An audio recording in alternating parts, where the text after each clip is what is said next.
always do that. I just want to shave it off. This video is a mess. We're ready. We're not ready. Hello, my name is Alex, and today we're going to be talking about my most anticipated releases for the second half of 2020. I'm most likely missing some that I'm still excited for. This is an ongoing list I have on paper and on Goodreads, and they might be out of order. I'm sorry, but I'll do my best to talk about the releases that I'm most looking forward to from August onwards till the end of the year. Some of the books that I've been excited for got pushed back to 2021. So depressing, but it's fine. We're just gonna go for it anyways. Can't back out now. So we're gonna start in August and go all the way to December. So the first Tuesday in August is the 4th, and there's quite a few releases on that day. The first book that I'm most excited for, okay, you know what? You're staying this time. The first book that I'm most excited for in August is Harrow the Ninth by Tamsin Muir, which is the sequel to Gideon the Ninth. And I gotta tell y'all, Gideon the Ninth ended like, I was shook at that ending. I'll talk more about it in my wrap up. We'll see when that gets posted. It was insane.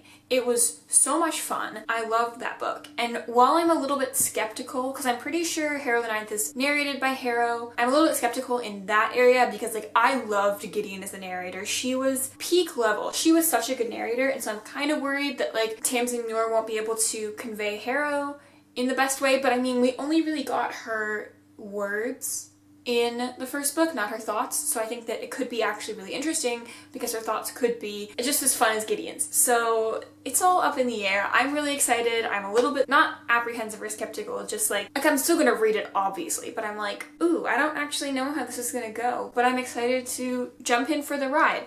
I don't know what this book is about. I automatically added it to my want to read list when I finished Gideon the Ninth. And that should tell you enough about that. So next, the other book that's coming out on August 4th that I'm not insanely excited for, but it's part of a series that I've started and I feel like I should finish it, so it's on the list, and that is Bookish and the Beast by Ashley Pottston. I'm pretty sure this is coming out August 4th. I love the Once Upon a Con series. Guy Carella was one of my favorites a really long time ago, and I read, why did I just forget what it's called? The Princess and the Fangirl back in January, and I talked about it in my wrap up, so like, go check that out. But like, I know that this book is going to be straight, and I'm like, are we sure that's what I want right now? Are we sure that's what I want right now? We'll see when I get to that one. That's not gonna be one that I'm like, oh yes, pre-order, like I have to get it immediately. But I'll probably read it if it, you know, the opportunity arises.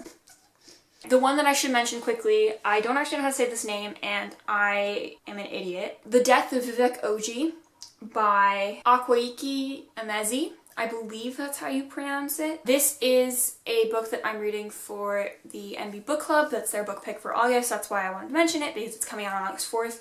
And apparently it has either a non-binary character or author. I haven't really done much research, so I don't know which it is, but I am really excited to get to read it. And once again, like, I don't know much about it. It's literally just, oh, it's for the NB Book Club. Obviously, I'm gonna buy it, so. You know, on August 11th, the book Star Daughter by Shweta Thakrar is coming out. Once again, I don't actually remember what this book is about, but I'm pretty sure it's... You know what? No, I'm not even gonna say what I'm pretty sure it's about because, like, I don't want to be wrong. It's fantasy, and it looked really, really interesting. Please tell me if it's very straight, because I will bring it down. Like, it's still anticipated, just because I feel like every time I say, like, oh, it isn't straight, so I don't like it as much, like, that's not technically true. It's that I want to prioritize books that aren't cis-het and white. Pretty sure this book has a person of color as their main character, which is like, yes. Yeah, it has to do with Hindu mythology. So yeah, the main character is, actually, you know, shouldn't assume, but like she's probably Middle Eastern or, you know, South Asian. East Asian? East Asian. But yeah, if it's straight, let me know. The next is Raybearer, which is the first in a new series by Jordan Ifueko. And the only reason that this book is on my TBR is because I heard that it had an ace character in it, and immediately I was like, need to read, need to read, need to read. I remember I was recommended this book by one of my friends on Instagram. Once again, I don't really know what it's about, but it looks cool, so it's on my TBR. I'm really sorry. Oh yeah, that one's coming out August 18th. Next is the one that I feel like everyone and their mother has been so excited for a while now, and that is Cemetery Boys by Aiden Thomas, which is coming out on September 1st. I'm so incredibly excited about this book. As you guys know, I love reading books with LGBT plus main characters. Specifically, I like reading books about ace main characters and trans main characters. I really like books with non-binary main characters, but that's like super not really a thing. So like I will take trans main characters. And out of all of the fantasy books that I've read, I feel like the closest thing you can get to a fantasy book with a trans main character is When the Moon Was Ours by Anna Maria Michelmore. Of the ones I've read, obviously there's others. But that one wasn't really hardcore fantasy. It was more speculative fiction, urban fantasy-ish, because it was like set in the real world but had a little bit of magic in it. This book follows a character named Yadriel, who is basically trying to prove to his family that he is a real brujo because they don't really see him that way. And to do so, he summons a spirit, I believe, to like complete this ceremony that his family is magic, has to do. And in the process of this, starts getting followed by one of his classmates and like might fall in love with him. And it just sounds like the perfect blend of a hard-hitting contemporary talking about transphobia and stuff like that and homophobia, and a fun fantasy about raising spirits gone wrong. And I'm just so excited for it. I'm so excited for it. Also, the main character is, I don't know, he's South American or Central American, but I don't know exactly which country he's from. It's probably mentioned, but like I don't actually know. And his own voices, and I'm just really, really excited. It's gonna be so good. Okay, the next book is Punching the Air by Ibi Zoboi and Youssef Salom. And once again, I don't know much about it, but it's Ibi Zoboi, who I love. So first of all, it's a book in verse, which I recently read The Black Flamingo by Dean Atta, and this is the first book that I've ever read that was like a YA book in verse. I've only really read poetry books for school. I've always stayed away from books in verse because they always seem overly complex to me. I don't know, because I've always been taught like poetry has to have some hidden meaning and like some greater lesson, and like I didn't really realize what books in verse were about, so reading that book was crazy, and now I want to find other books in verse, so I'm hoping to read some Elizabeth Acevedo. I mean, I've been saying that for a while and I still haven't gotten to With the Fire on High, so... But this book is written in verse, and it's about a wrongfully incarcerated black teen, and he's trying to find a way to explain to the world that he was wrongfully incarcerated and should be, you know, let out, because he's only 16. And yeah, that's really all I can get from the description, because I don't want to know much more, but I'm really excited, and I'm really excited to read another book in verse. Reading Dean Atta's book was a lot of fun in the first place, and I think that this one will be just as much fun too. The next book is The Lost Book of the White by Cassandra Clare, which is book 2 in the Eldest Curses series.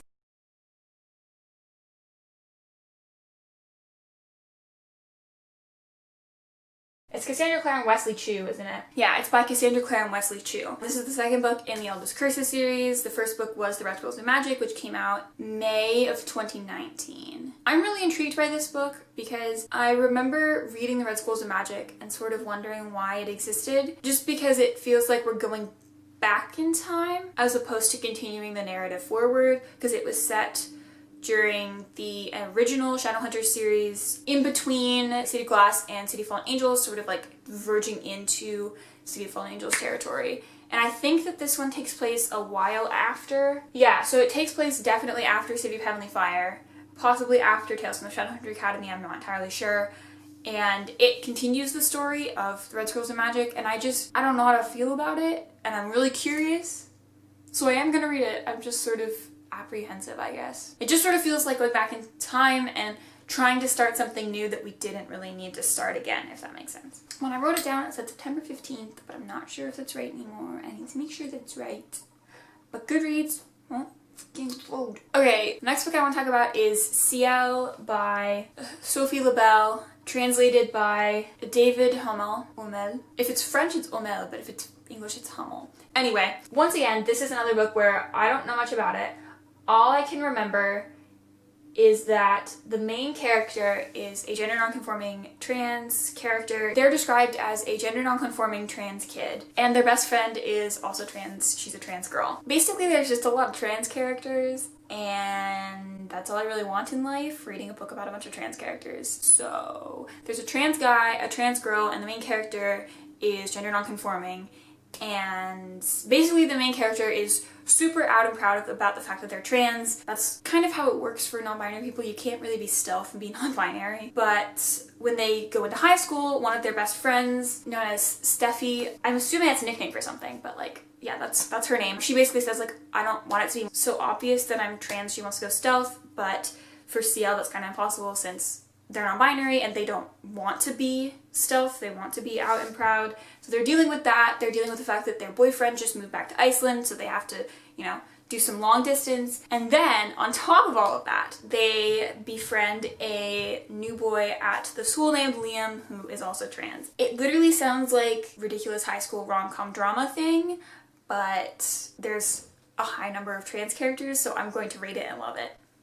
Yeah, I feel like this video is an entire mess and I'm really sorry. Okay, the next book I want to talk about is Legendborn by Tracy Deonn, which is coming out on September 15th. And I believe there's a demi or ace. I'm pretty sure there's a character in this book that's on the ace spectrum.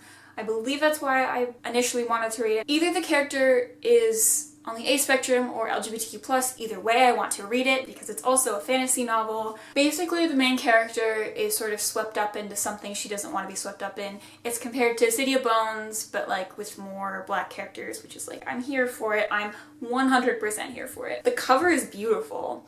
And it just looks amazing and I'm really excited. What else do we have? Oh yes, okay. I'm super excited about this book too. It's going to be amazing. Okay, the next book that I want to talk about is Miss Meteor by Taylor K. Meha and Anna Marie McLemore. And once again, I really don't know much about this book. I'm pretty sure it's about lesbians, but like, don't quote me on that. The cover makes it look like it's about lesbians, but like, we'll see. Basically, it's by two authors that I've discovered this year that I have absolutely adored. I don't know if you guys remember me talking about We Set the Dark on Fire and When the Moon Was Ours. Those are two of my favorite books that I read in the month that I read them. So obviously the two authors decided to write a book together. Of course I'm gonna want to read it. Okay, the list that I made says September 22nd. Goodreads might say something different, but it's around that time. That's literally all. Because it was Taylor K. Meha and Anna Marie McLemore, I was like, I have to read it. So, oh, okay.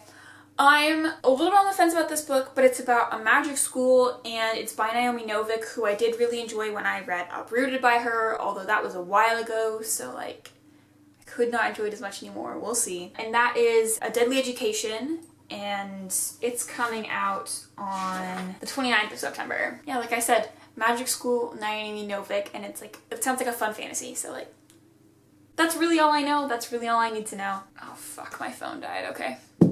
We're winging it from now on, y'all. This is going to get completely out of order because I was relying on my phone to tell me what order to talk about these books in so that I would do it approximately in publication order, so I'm incredibly sorry about that. About how chaotic this is about to get. Okay, next I definitely have to talk about The Invisible Life of Addie LaRue by V.E. Schwab. I'm so unbelievably excited about this. I talked about it in my mid-year book freakout tag for the question most anticipated release for the rest of the year, which this wasn't my most anticipated release, but it was up there. I had to include it, obviously. And like, this concept just sounds so interesting. It's about a girl who no one is allowed to remember her, basically. And she was cursed, I think. It's just like, it's the classic V.E. Schwab, totally out there concept that no one could ever think of, but of course she did, and of course everyone's going to love it. And I'm just so excited. I'm so unbelievably excited because I love V.E. Schwab. She's amazing. Real quick, I have to mention Lightbringer by Claire Legrand, which is coming out on October 13th. It's the third and I believe final book in the Imperium trilogy, I think is what it's called. And I think I've talked about this before. Yeah, I talked about this in the last video I posted, ranking all my Goodreads books. But like, because these books are so obnoxiously straight, I'm like, I don't know how I feel about continuing to read them. Like, I want to. And honestly, I probably will, because the first two books were crazy and amazing, and I would love to read book 3. But it's still kind of hard for me, just because I would rather give my time and energy to a book or book series that features characters from a minority, whether that's their race, their sexuality, their gender identity, disabilities, religions. Because I'm pretty sure all the characters are white and straight and cis, and it's kind of off-putting when I read a book like that. But I mean, I'll probably read it anyway, so... And then... talking about characters who aren't white, straight, or cis, we have Phoenix Extravagant by Yoon Ha Lee. And I have never read a Yoon Ha Lee book, but I know that she wrote Dragon Pearl, which is the first book in a series which was published by Required to Present. It's entirely focused on Chinese mythology. I don't actually know. Asian mythology, I should say. I don't remember which country it's from. And I know that one of the characters in that book is non-binary, and I know that the main character in this book is non-binary, which is why I'm so excited for it, because I love a good book with a non-binary main character. And it's a fantasy book, which never happens. You never see trans characters in fantasy books. They just, I don't know why, but you never do. And it just sounds amazing.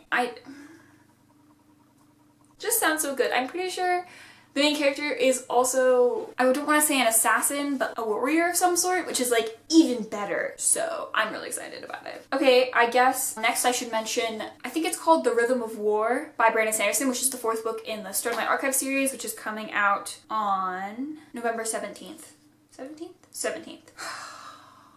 Once again, I'm so unbelievably excited for this book. Like I think I mentioned when I talked about Oathbringer back in May. Jesus Christ, that was a sentence. These books just keep getting more and more amped up, and I have no idea how this book is going to continue. Because although in book 3 we did get more of a rhythm, we got more of like a path, we have sort of a very solid idea of who the villains are of the series, and we sort of have begun to see a conclusion. I have a feeling that in this book, Brandon Sanderson is just going to be like, whoops, sorry.